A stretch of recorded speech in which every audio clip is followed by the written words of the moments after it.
Assalamualaikum warahmatullahi wabarakatuh. Selamat pagi teman-teman. Apa kabar hari ini? Dimanapun teman-teman semua berada, semoga dalam keadaan sehat walafiat, selalu bahagia dan tetap semangat. Nah, pada kesempatan kali ini, kami akan menjelaskan materi pengelolaan kelas mengenai kondisi dan situasi belajar. Eits, tunggu dulu.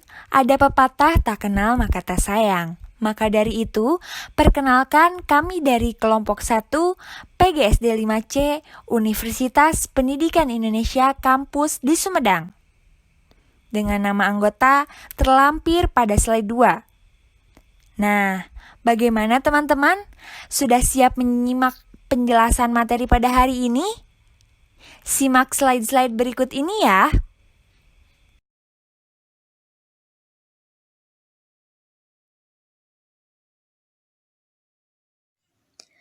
Apa itu kondisi belajar? Kondisi belajar adalah suatu keadaan yang dapat mempengaruhi proses dan hasil belajar. Definisi lain tentang kondisi belajar adalah suatu yang mana terjadi aktivitas pengetahuan dan pengalaman melalui berbagai proses pengolahan mental.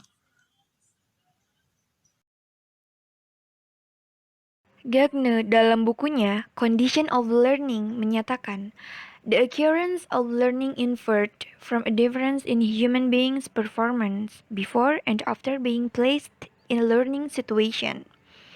Terjadinya belajar pada manusia dapat disimpulkan bila terjadi perbedaan di dalam penampilan, kinerja, atau perilaku sebelum dan sesudah ia ditempatkan pada situasi belajar. Dengan kata lain, kondisi belajar atau learning situation yang dapat menghasilkan perubahan perilaku atau performance pada seseorang setelah ia ditempatkan pada situasi tersebut.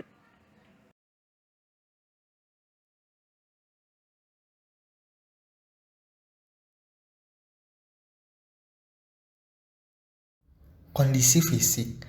Kondisi fisik termasuk ke dalam macam-macam kondisi belajar. Menurut Rahman, dalam buku pada tahun 1997, halaman 116, lingkungan fisik tempat belajar mempunyai pengaruh terhadap hasil pembelajaran. Lingkungan fisik yang menguntungkan dan memenuhi syarat akan mendukung meningkatnya intensitas pembelajaran siswa dan mempunyai pengaruh positif terhadap pencapaian tujuan pembelajaran. Kondisi dan lingkungan yang perlu menjadi perhatian diantaranya 1. Ruang tempat berlangsungnya pembelajaran. Ruang tempat berlangsungnya pembelajaran meliputi ruang kelas, ruang laboratorium, dan ruang aula. Ruang kelas ada beberapa kriteria yang ideal. Yang pertama, berukuran 8 x 7 meter. Yang kedua, dapat memberikan keleluasaan gerak, pandang, dan pendengaran. Yang ketiga, cukup cahaya dan sirkulasi udara. Selanjutnya, ruang laboratorium. Syarat laboratorium sekolah dasar diantaranya 1. Tata letak perabot mudah. Yang kedua, fasilitas air dan penerangan yang cukup. Yang ketiga, air limbah lab tidak mencemari sekolah. Yang keempat, ada lantai tidak licin. Yang kelima, tersedia lemari penyimpanan. Dan yang terakhir, bahan yang membahayakan disimpan pada tempat yang aman. Selanjutnya, ruang aula.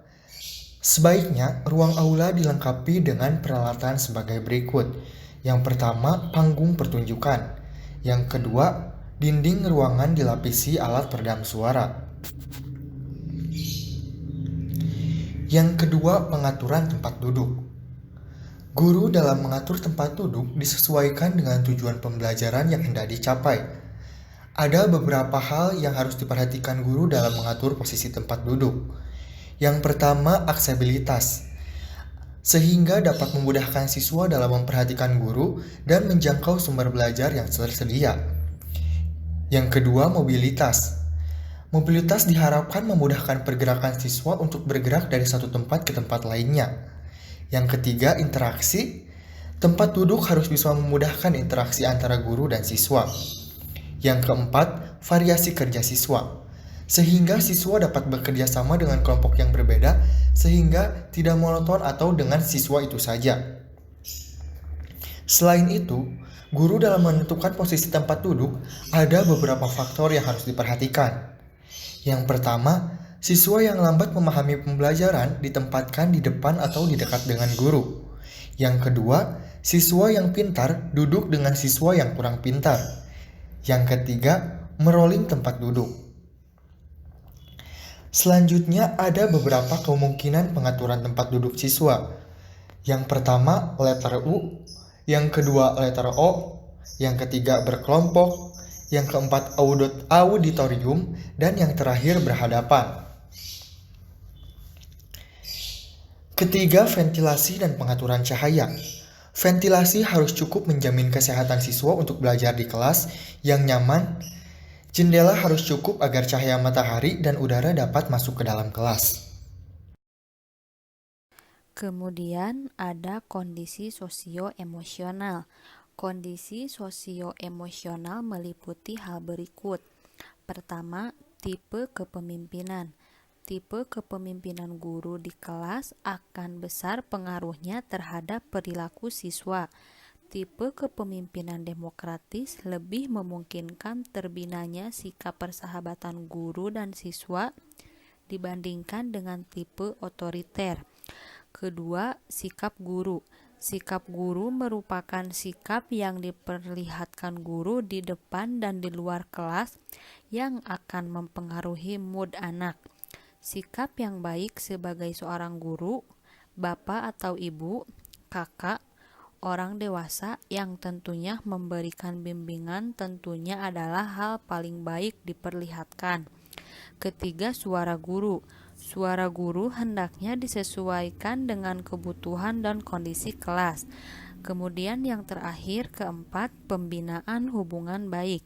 Hubungan antara guru dengan murid harus dibangun berdasarkan fungsi masing-masing dalam konteks belajar mengajar di kelas.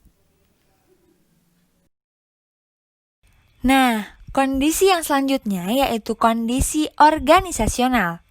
Kondisi organisasional ini merupakan suatu kegiatan rutin yang dilaksanakan secara organisasional baik di tingkat kelas maupun di tingkat sekolah. Hal tersebut dilaksanakan demi mencegah permasalahan-permasalahan dalam manajemen kelas. Ada beberapa hal yang harus diperhatikan dalam kondisi organisasional ini. Yang pertama ada pergantian pelajaran. Pergantian pelajaran harus diperhatikan karena akan terjadi jeda yang memungkinkan terjadinya interaksi yang tidak diharapkan dari siswa dengan siswa yang lainnya. Lalu yang kedua, guru yang berhalangan hadir. Guru yang berhalangan hadir ini akan menyebabkan terjadinya kekosongan dalam proses pembelajaran. Maka dari itu, guru piketlah yang harus mempersiapkan diri untuk menutupi kehadiran-kehadiran guru-guru tersebut. Nah, yang ketiga ada masalah antar siswa. Masalah antar siswa biasanya terjadi karena kondisi emosional yang tidak terkendali oleh guru. Guru harus memahami potensi dan karakteristik sehingga dapat meminimalisir munculnya konflik antara siswa. Untuk yang keempat ada upacara bendera. Pada saat upacara bendera, siswa harus diorganisasikan berdasarkan tingkat kelas agar pelaksanaan upacara bendera ini terlaksana dengan tertib. Dan yang terakhir ada kegiatan lain yang tak terduga, seperti kesehatan, kehadiran siswa, penyampaian informasi sekolah kepada guru, dan peraturan sekolah serta ekstrakurikuler. Selanjutnya ada kondisi administrasi teknik. Kondisi administrasi teknik akan turut mempengaruhi manajemen pembelajaran di dalam kelas seperti yang pertama, daftar presensi, kerapihan, kebersihan, dan keteraturan. Daftar presensi akan memberikan dukungan terhadap proses pembelajaran yang dilakukan. Keterdukungan dari sisi keteraturan dalam presensi akan memberikan efek psikologis terhadap siswa karena terjadi keadilan dalam perlakuan. Lalu yang kedua ada ruang bimbingan siswa. Hal terpenting dari ruang bimbingan adalah bagaimana ruang tersebut tidak menimbulkan ketakutan ketika harus berhubungan dengan guru di sana. Yang ketiga, tempat baca. Tempat baca merupakan bagian dari fasilitas yang memberikan kesempatan bagi siswa untuk berinteraksi dengan kawannya, dengan fasilitas, dan juga dengan guru. Lalu yang keempat, ada tempat sampah. Tempat sampah yang bersih ditempatkan di tempat yang tepat dan tidak mengganggu kegiatan belajar maupun bermain siswa, akan memberikan dukungan terhadap pencapaian tujuan pembelajaran di kelas. Bau sampah, sampah berserakan di mana-mana, siswa tidak mengetahui tempat penyimpanan sampah atau karena tidak ada tempat sampah, akan berakibat buruk pada kondisi sosio-emosional maupun fisik siswa. Dan yang terakhir, ada catatan pribadi siswa. Catatan pribadi adalah alat berinteraksi guru dengan siswanya. Perlakuan-perlakuan khusus yang dibutuhkan untuk masing-masing siswa dapat dilihat dari catatan tentang siswa. Ada beberapa faktor yang dapat mempengaruhi belajar siswa. Yang pertama, faktor internal. Faktor internal adalah faktor yang ada dalam diri individu yang sedang belajar. Yang kedua adalah faktor eksternal. Faktor eksternal yaitu faktor dari luar diri anak yang ikut mempengaruhi belajar anak, yang antara lain berasal dari orang tua, sekolah, dan masyarakat.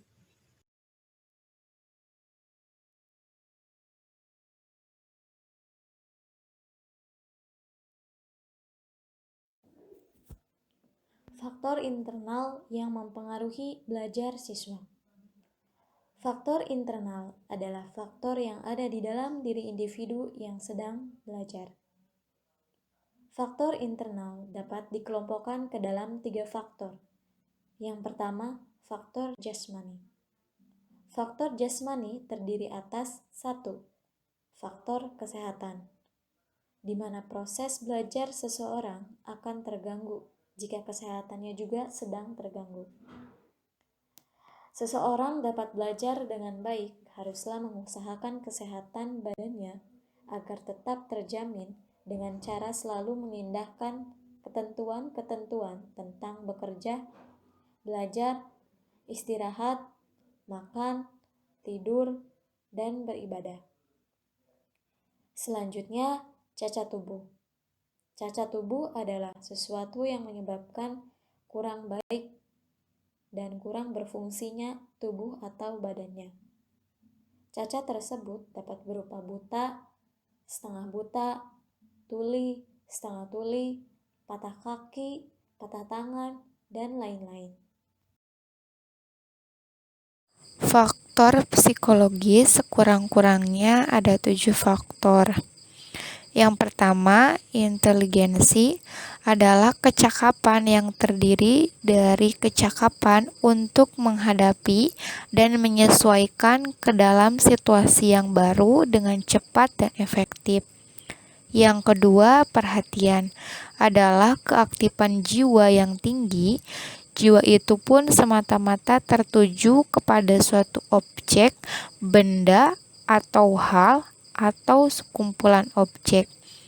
Untuk dapat menjamin hasil belajar yang baik, maka peserta didik harus mempunyai perhatian terhadap bahan yang dipelajarinya agar tidak mudah bosan. Yang ketiga, minat adalah kecenderungan yang tetap untuk memperhatikan dan mengenang beberapa kegiatan. Kegiatan yang diminati seseorang akan diperhatikan terus-menerus disertai dengan rasa senang. Yang keempat, bakat merupakan kemampuan bawaan sebagai potensi yang perlu dilatih dan dikembangkan agar dapat terwujud. Bakat memerlukan latihan dan pendidikan agar suatu tindakan dapat dilakukan pada masa yang akan datang. Yang kelima, motivasi merupakan dorongan yang ada pada diri peserta didik untuk melakukan sesuatu tindakan. Ada 2 macam motivasi. Yang pertama, motivasi intrinsik adalah motivasi yang ditimbulkan dari dalam diri orang yang bersangkutan. Yang kedua, motivasi intrinsik adalah motivasi yang timbul oleh rangsangan dari luar atau motivasi yang disebabkan oleh faktor-faktor dari luar situasi belajar. Yang keenam, kematangan adalah suatu fase dalam pertumbuhan seseorang yang dimana alat-alat tubuhnya sudah siap untuk melaksanakan kecakapan baru. Misalnya, tangan dengan jari-jarinya sudah siap untuk menulis. Dan yang terakhir, kesiapan. Kesiapan adalah kesediaan untuk memberi respon atau berinteraksi. Kesediaan itu timbul dari dalam diri seseorang dan juga berhubungan dengan kematangan. Karena kematangan berarti kesiapan untuk melaksanakan kecakapan. Selanjutnya ada faktor kelelahan. Kelelahan pada seseorang, walaupun sulit untuk dipisahkan, tetapi dapat dibedakan menjadi dua macam, yaitu kelelahan jasmani dan kelelahan rohani atau bersifat psikis. Kelelahan jasmani terlihat dengan lemah lunglainya tubuh dan timbul kecenderungan untuk berbaring atau membaringkan tubuh. Sedangkan kelelahan rohani dapat dilihat dengan adanya kelesuhan dan kebosanan, sehingga minat dan dorongan untuk menghasilkan sesuatu hilang. Kelelahan ini sangat terasa pada bagian kepala dengan pusing-pusing sehingga sulit untuk berkonsentrasi, seolah-olah otak kehabisan daya untuk bekerja.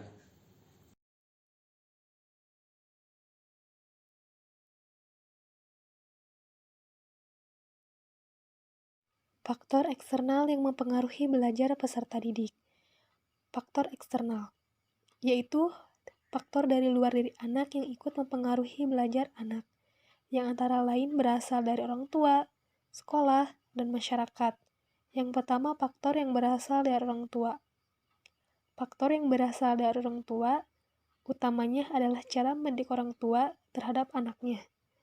Dalam hal ini, dapat dikaitkan suatu teori, apakah orang tua mendidik secara demokratisme, otoriter, atau cara laissez-faire.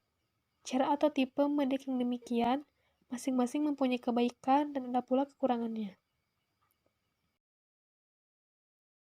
Faktor yang berasal dari sekolah.